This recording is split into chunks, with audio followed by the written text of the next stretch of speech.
Ito, Songmot. Ayos yan, dalang lumabas ng Songmot eh. Ngayon, ang last kong nagkaroon ng ganitong Songmot, nung, I think, nung November o December. Last year pa, madam. Tagal talaga.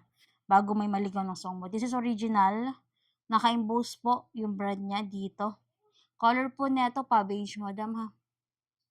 May kasama to, original, ang ano neto, may kasamang strap. Parang palindi. May kasama to sa, pero yun, ito lang nakuha ko. Handbag. Pero yan, kilala siya as handbag. Nagawang ganyan, handbag. Okay, ganyan siya winaworn. Ganda, no? Ganda na pagka-leather. Tapos, ma'am, nakasongmot dyan.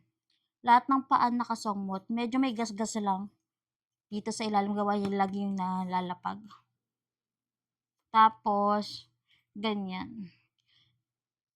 Yung may update version sila neto. Yung update version nila neto is, paano na siya, yung dilak na, ito kasi yung pinaka-original. Okay, pero yung ngayon, may update version na sila, yung parang iba na yung pang-lock niya. Ito yung original na talaga. OG, be. Then, naka-magnet lock, ma'am. Medyo madikit-dikit ang pagka-magnet lock na ito. Original Songmot, guys. Medyo may stain lang tayo. Suede ang loob nito, dam.